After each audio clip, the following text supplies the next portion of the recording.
Welcome. Today's broadcast is a highlight of INEC activities within the week, all geared towards achieving one goal: a hitch-free general poll. The quest for credible elections have continued to inspire the activities of Nigeria's apex election management body, the Independent National Electoral Commission, INEC.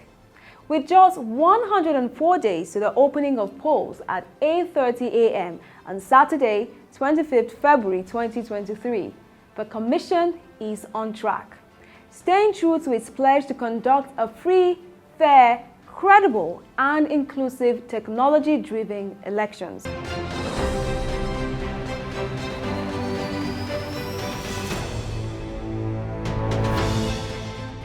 Our week in retrospect opens with a 4-day capacity building workshop on electoral processes for justices and judicial officers of the appeal courts on Monday, the 7th of November 2022. The INEC chairman, Professor Mahmood Yakubu, reassured the judiciary that the commission will continue to abide by court orders and appealed for strict adherence to issues already decided by court.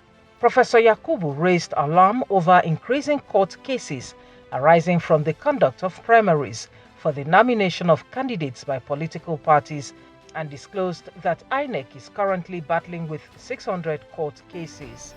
The INEC chairman expressed deep concern that litigations were eating into INEC's time to prepare for the big task ahead. Cases arising from the conduct of primaries and nomination of candidates by political parties is on the increase. So far, we have been joined in about 600 cases relating to the conduct of recent primaries and nomination of candidates for the 2023 general election. With a belief that INEC staff are critical to the success of the forthcoming election, Chairman of the Independent National Electoral Commission, Professor Mahmood Yakubu, within the week, held a meeting with staff of the Commission in Abuja. The National University Commission, NUC, was the venue of the heart-to-heart talk with the Commission's workforce on Wednesday, 9th November 2022. INEC National Commissioners, Director General of the Electoral Institute, INEC directors, and all staff were in attendance. Addressing the excited workers, Professor Mahmood Yakubu reeled out 3 reasons for the meeting to include the commencement of parley with Commission staff nationwide, kick-starting discussions on preparations for the 2023 general election, and opening of talks on issues of welfare. My belief is that INEC staff are critical to the success of elections. We come and go. I am chairman number 12, so some of you have seen so many chairmen come and go. We are like birds of passage. Soon you will still look for us who have left INEC. We met you here. We'll probably live with some of you, but many of you will remain here. The last 3 years have been very, very difficult for the Commission, if not for the nation in general. INEC is a treasury-funded government agency. We don't generate revenues, we are not self-accounting, we don't determine what we pay. But what we do is to continue to incrementally increase what we can within the constraints so that we put smiles on the faces of staff. So it has been really a big challenge, but I would like to appeal to staff for your continuous understanding. We have shown our resolve to meet the statutory and non-statutory needs of staff and to improve the working environment. But there are constraints. We are going to face the 2023 general election. And therefore you should join us in prayer that just like our regular budget, Finance will look at us smilingly and review the provision for the election project plan budget. The INEC chairman expressed confidence in the staff of the commission while urging them to remain focused ahead of the elections. On Thursday, 10th of November 2022, the Commission approved the methodology for display of the voters' register for claims and objections by Nigerians. The election management body gave the nod at its weekly meeting held in Abuja. INEC had earlier announced that the entire preliminary voters' register containing 93,522,272 registrants will be published for 2 weeks from the 12th to 25th November 2022. The physical copies of the voters' register is now on display in all the 8,809 registration areas and 774 local government areas on polling unit basis nationwide.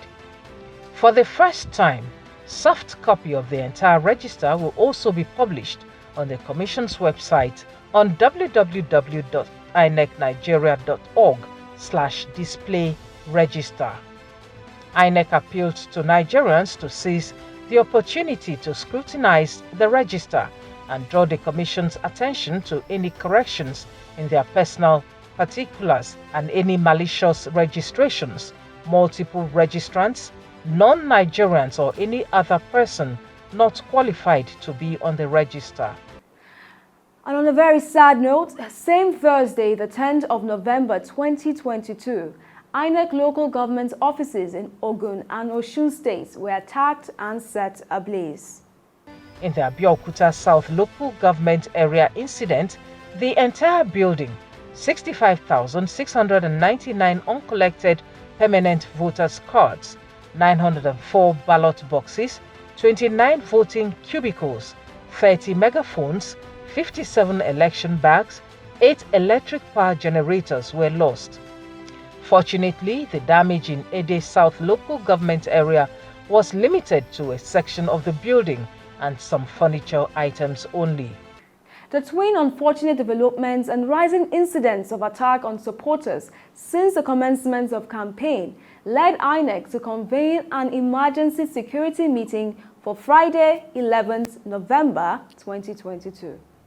At the emergency security meeting held in Abuja on Friday morning, INEC Chairman Professor Mahmood Yakubu tasked security agencies on the swift arrest and prosecution of perpetrators of the malicious attacks on its offices in Ogun and Osun states. The Commission assured affected registered voters in Abeokuta South that no one will be disenfranchised as a result of the incident. It therefore directed the Ogun State Resident Electoral Commissioner to compile the voter identification numbers of all 65,699 permanent voters' cards lost in the attack from its database and submit the records for immediate reprint. 2 developments necessitated this meeting. First, the simultaneous attacks on our local government area offices in Abeokuta South in Ogun State and Ede South in Osun State. The attack in Abeokuta South happened around 1:15 a.m., while that of Ede happened around 6 a.m. yesterday, Thursday, 10th November 2022. Our immediate conclusion is that they may not be isolated, but we leave this determination to the security agencies who are investigating the incidents. Secondly, the spread of attacks during electioneering campaigns by political parties is increasing rather than decreasing. While the attack and consequential damage in Ede South was minimal, that of Abeokuta South was extensive. Materials destroyed include 904 ballot boxes, 29 voting cubicles, 8 electric power generators, 57 election bags, 30 megaphones, 65,699 uncollected PVCs, and a host of other assorted items such as stamps and stamp pads. The Commission is taking urgent steps to repair the damage to the building and replace the facilities in the Ede South local government area so that the office becomes functional again immediately. For Abeokuta South local government area, the destruction was total. Consequently, the Commission is relocating our staff to the old state office, also known as the INEC office annex in Okei-Lowo area of Abeokuta. All activities involving the 50 registration areas or wards and 445 polling units in Abeokuta South local government area will henceforth be coordinated from the new location at Okei-Lowo. Similarly, the resident electoral commissioner for Ogun State has been directed to compile the voter identification numbers of all the 65,699 permanent voters' cards lost in the attacks from our database and submit the record for immediate reprint. We want to assure affected registered voters in Abeokuta South that no one will be disenfranchised as a result of this dastardly act. The increasing spate of attacks by political parties during the electioneering campaigns was also on the agenda. INEC expressed concern that if no urgent and decisive steps are taken, the attacks will intensify as the election date approaches. Turning to the spate of attacks during the ongoing political campaigns and rallies, the Commission has so far tracked 50 incidents across 21 states of the Federation and the Federal Capital Territory. These unhappy occurrences are coming just a little over 1 month into the election campaign, which is scheduled to last for about 5 months, from 28 September 2022 to 23 February 2023 for national elections, that is Presidential and National Assembly, and from 12th October 2022 to 11th March 2023 for state elections, governorship and houses of assembly. The Commission is worried that if no urgent and decisive steps are taken, the attacks will intensify as we approach the election date. As we all know, a peaceful campaign heralds a peaceful election. The President is extremely pleased with the outcome of the results of the elections in Anambra State, Ekiti and Osun State, and he wants a repeat of such performance, a manifestation of the people's will triumphing over any obstacle that might dismantle the democracy we're trying to protect. Now, I want to assure you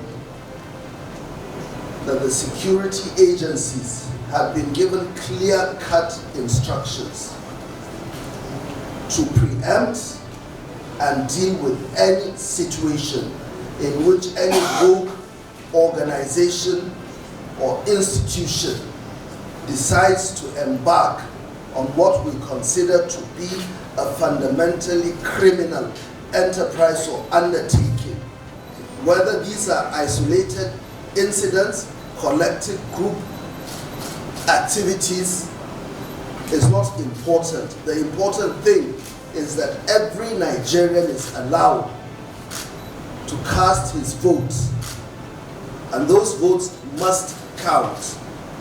Now, for those people who hold the strings, who control these groups that have a proclivity for unleashing violence, those people who have gangsters working for them, I want to send a very, very clear warning, a categorical, unequivocal warning to each and every one, regardless of whichever party, including the party of the president.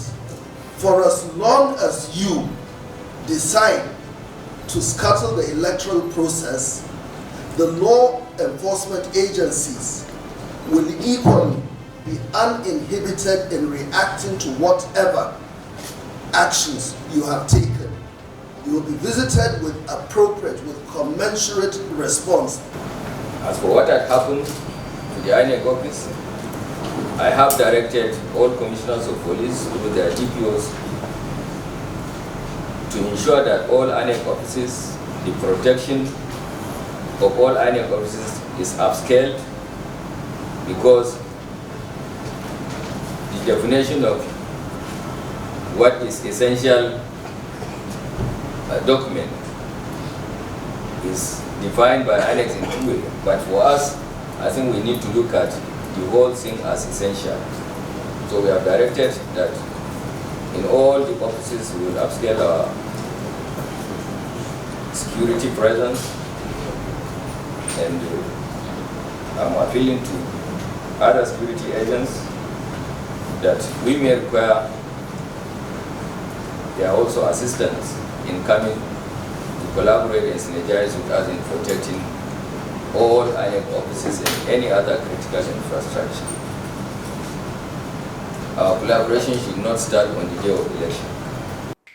Also on Friday, 11th November 2022, INEC refuted some media reports alleging that it plans to rig the 2023 general elections by abandoning the direct and real-time electronic upload of polling unit results to the INEC Result Viewing Portal, IREV, by the Registration Area Technical Support Staff, RATEX.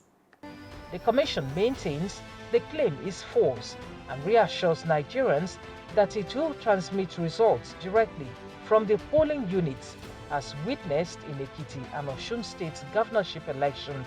INEC advises the public to ignore such reports, restating that the Beavers and IREV have come to stay for voter accreditation and uploading of polling unit results in real time in Nigeria. The 2023 general election comes with huge challenges, but in the words of the INEC chairman, Professor Mahmood Yakubu, they are not insurmountable if all hands remain on deck to do the right things at the right time. We encourage you to like, share, subscribe to INECtv and send in your comments to keep the electoral discourse alive. My name is Ashashiata. Goodbye for now.